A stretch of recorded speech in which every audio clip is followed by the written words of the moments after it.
Iran के सदर मसूद पज़ेश्कियान ने कहा है कि लबनान में इसराइली हमले जंगबंदी माहदे की खिलाफ वर्जी हैं। मसूद पज़ेश्कियान का कहना है कि लबनान पर हमले जंगबंदी मुज़ाकरात को बेमायनी बना देंगे। ईरान लबनानी अवाम को तनहा नहीं छोड़ेगा। उधर तुर्क सदर और ईरानी सदर की फ़ोन पर गुफ्तगू हुई, जिसमें तुर्क सदर ने कहा कि पाकिस्तान में होने वाले अमरीका ईरान मुज़ाकरात को पायदार अमन के लिए इस्तेमाल होना चाहिए। ईरान के सदर मसूद पज़ेश्कियान ने कहा है कि लबनान में इसराइली हमले जंगबंदी माहदे की खिलाफ वर्जी हैं। मसूद पज़ेश्कियान का कहना है कि लबनान पर हमले जंगबंदी मुज़ाकरात को बेमायनी बना देंगे। ईरान लबनानी अवाम को तनहा नहीं छोड़ेगा। उधर तुर्क सदर और ईरानी सदर की फ़ोन पर गुफ्तगू हुई, जिसमें तुर्क सदर ने कहा कि पाकिस्तान में होने वाले अमरीका ईरान मुज़ाकरात को पायदार अमन के लिए इस्तेमाल होना चाहिए। ईरान के सदर मसूद पज़ेश्कियान ने कहा है कि लबनान में इसराइली हमले जंगबंदी माहदे की खिलाफ वर्जी हैं।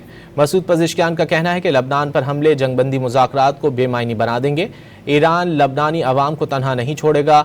उधर तुर्क सदर और ईरानी सदर की फ़ोन पर गुफ्तगू हुई, जिसमें तुर्क सदर ने कहा कि पाकिस्तान में होने वाले अमरीका ईरान मुज़ाकरात को पायदार अमन के लिए इस्तेमाल होना चाहिए।